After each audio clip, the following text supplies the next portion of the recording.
Ahmedabad serial blast કેસમાં આવેલા સીમાચિહ્ન ચુકાતા બાદ જજે AR પટેલને રાજ્ય સરકારે Z+ સુરક્ષા આપવાનો નિર્ણય લીધો હતો. અમદાવાદ સિરિયલ બ્લાસ્ટના કેસના દોષિતો સામે ઐતિહાસિક ચુકાદો આપનારા નિવૃત્ત જજ AR પટેલ આજે સામાજિક કામથી વડોદરા આવ્યા હતા. સામાજિક કાર્ય બાદ તેઓએ શ્રી વડોદરા જિલ્લા SP રોહન આનંદની શુભેચ્છા મુલાકાત લીધી હતી. આ અવસરે કાયદા ઉપર ચર્ચા વિચારણા કરવામાં આવી હતી, જે સંદર્ભે નિવૃત્ત જજ AR પટેલ સાહેબ દ્વારા માહિતી આપી હતી.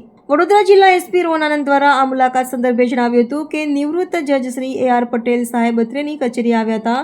તેમની સાથે ચર્ચાના ઘણા બધા બિંદુઓ હતા. ફોજદારી ગુનામાં કેવી રીતે કન્વિક્શનનું પ્રમાણ વધારી શકાય, તપાસમાં ગુણવત્તા સુધારવા કઈ રીતે પ્રયત્ન કરી શકાય તે બાબતે ચર્ચા વિચારણા કરાઈ હતી. સાથે જ આગામી સમયમાં યોજાનાર તાલીમ શિબિરમાં જોડાવા પણ આમંત્રણ મળ્યું હતું, તેમ જિલ્લા SP રોહન આનંદ દ્વારા જણાવ્યું હતું.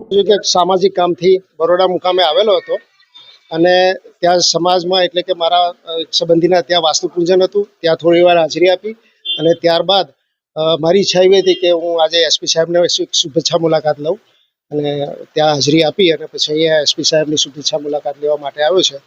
અમે અહીંયા SP સાહેબ સાથે બેઠા, બહુ સારી અમે ચર્ચા કરી. કાયદા ઉપર સુપ્રીમ કોર્ટ અને હાઈકોર્ટના અલગ અલગ ચુકાદાઓ ઉપર ચર્ચા કરી અને બહુ સારી અમારે ચર્ચા રહી અને ભવિષ્યમાં પણ આવી રીતે શુભેચ્છા મુલાકાત લેવાનો મોકો મળે. ધન્યવાદ. એના માટે શબ્દ તો શું આખો દિવસ કહું તો પણ ઓછો પડે એવું છે. તેમ છતાં 5 વર્ષ સુધી મેં એ કેસ ચલાવ્યો હતો બોમ્બલાસ્ટનો, સોમવારથી શનિવાર સુધી. આખા ઇન્ડિયાની કોર્ટો બંધ હતી કોરોનાના સમયે અને મારી એકલી કોર્ટ ચાલુ હતી અને સતત 5 વર્ષ સુધી દિવસ રાત મહેનત કરી અને એક વિશ્વનો અને ઇન્ડિયાનો એક લેન્ડમાર્ક ચુકાદો મેં આપેલો. Director of prosecution AR Patel સાહેબ આતરની કચેરી આવ્યા હતા અને AR પટેલ સાહેબ ડિટેલ વિગતવાર ચર્ચા થઈ. ચર્ચાનો ઘણા બધા બિંદુઓ હતા. મેઇન પાસા એવા હતા કે હાલ જો કન્વિક્શન રેટ ઇમ્પ્રુવમેન્ટ પ્રોજેક્ટ સરકારશ્રી ચાલી રહ્યા છે, તો ફોજદારી ગુનામાં કેવી રીતે કન્વિક્શનનો પ્રમાણ અમે લોકો વધારી શકીએ, ઇન્વેસ્ટિગેશન એટલે કે તપાસમાં ગુણવત્તા સુધારવાનું કઈ રીતે અમે લોકો પ્રયત્ન કરી શકીએ, આ બધા મુદ્દાઓ પર ચર્ચા કરવામાં આવી.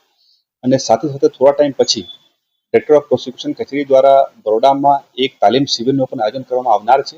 એમાં પણ જોડાવા માટે સાત તરફથી આમંત્રણ મળ્યું હતું અને અમે લોકો અને સરકારી વકીલશ્રીઓ અને જેટલા પણ તપાસ કરનાર પોલીસ અધિકારીશ્રીઓ છે એ પણ આ બધું તાલીમમાં જોડાવનાર છે.